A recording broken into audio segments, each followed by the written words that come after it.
अस्सलामुअलैकुम। आज हम सीखेंगे रमूज़े औक़ाफ़। रमूज़े औक़ाफ़ क्या है और उर्दू में कहाँ और कब कैसे कैसे इस्तेमाल होते हैं, ये लफ्ज़ कैसे निकला। रमूज़ रिम्स की जमा है। इसका मतलब है इशारा या अलामत। औक़ाफ़ वक़्फ़ की जमा है। इसका मतलब है रुकना या ठहरना।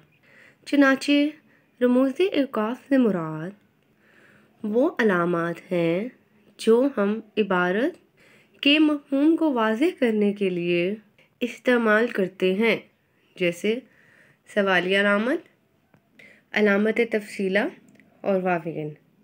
ये अलामतें कब और कहाँ इस्तेमाल होती हैं, ये अब हम सीखेंगे।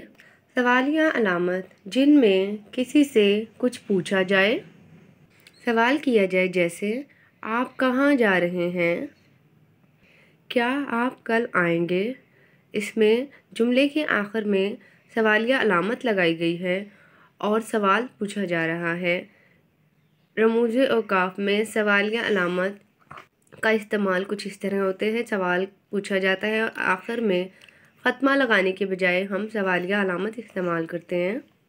अलामत तफ़सीला किस इबारत की तफ़सील बयान करने के लिए या ऊपर हमने कोई हवाला देना हो, उसके बाद हम अलामत तफ़सीला लगाते हैं और उसकी चीज़ की तफ़सील बयान या फिर किसी भी चीज़ की तशरीह या वजाहत करने के लिए, उसको तफ़सील से बयान करने के लिए उसके ऊपर हार्डिंग देकर हम अलामत तफ़सीला आगे लगाकर नीचे से उसकी मज़ीद वजाहत करते हैं, तफ़सील से बयान करते हैं, तशरीह करते हैं।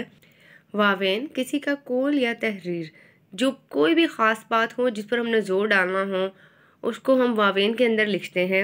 या किसी तहरीर का इक़्तिबास, जैसे मैंने रमूज़ को आपको बताना था तो मैंने यहाँ पर वावेन इस्तेमाल किया, यानी कि मैं इसकी वजाहत, इसको आपको ख़ास करने के लिए रमूज़ को मैंने वावेन में रखा और आगे मैंने इसकी वजाहत। इसी तरह मैंने इशारा को वावेन में रखा। किसी भी तहरीर ख़ास तहरीर को या किसी भी इक़्तिबास को बयान करने के लिए या किसी चीज़ पर ज़ोर डालने के लिए हम वावेन को इस्तेमाल करते हैं। सवालिया निशान सवाल पूछने के लिए। अलामत तफ़सीला किसी भी चीज़ को तफ़सील से वजाहत से बयान करने के लिए। मैं उम्मीद करती हूँ कि आपको रमूज़े औक़ाफ़ की समझ आ चुकी होगी। इससे अगली वीडियो में हम इसके इस्तेमाल करते हुए जुमलों में इसकी शिनाख्त करेंगे। अब तक के लिए अल्लाह हाफ़िज़।